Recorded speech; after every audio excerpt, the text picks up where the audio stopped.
The senator joins me from Washington right now. Senator Bayh, always good having you. Neil, it's good to be back. This is up $100 billion, Senator, in a day with all these amendments. Are you surprised? Well, Washington being Washington, Neil, unfortunately, no. I don't know what the amendments are because I'm not on the Finance Committee, but I am alarmed about they don't know either, but continue. As you know, I am alarmed about the deficit.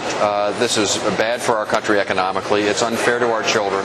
And if we don't get on top of these rising costs driven by health care increases and other parts of the federal budget, the markets will react, our economy will suffer, the public has a right to expect better from us. So one of my litmus tests about how I'm going to vote is, does it really begin to get the deficit under control? If it doesn't, then it's not worth doing.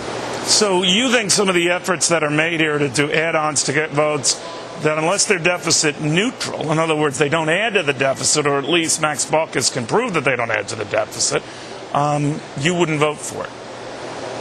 I had a meeting with several like-minded senators, more moderate Democrats today, and there's a strong feeling, Neil, that the deficit has to get under control.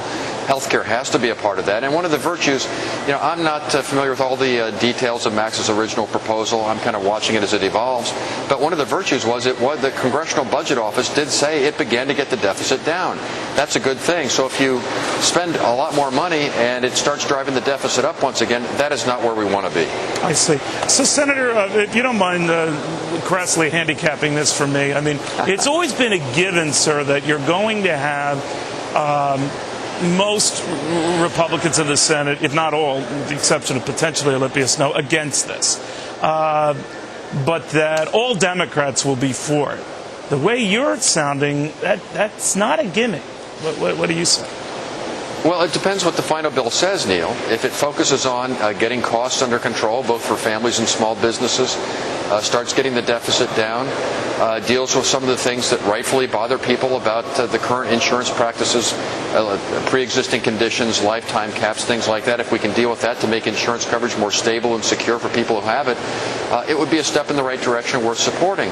But if they try and use smoke and mirrors to delude us, and in fact the deficit's going up, we're not going to control people's costs, all those sorts of things, then it's not worth doing. So I suspect what will happen, Neil, is they're going to make a real effort to try and get to 60 votes, hopefully by having a more moderate, fiscally sensible bill. So you say the 60 votes, they won't do this procedural thing where it'll take 51 will be enough?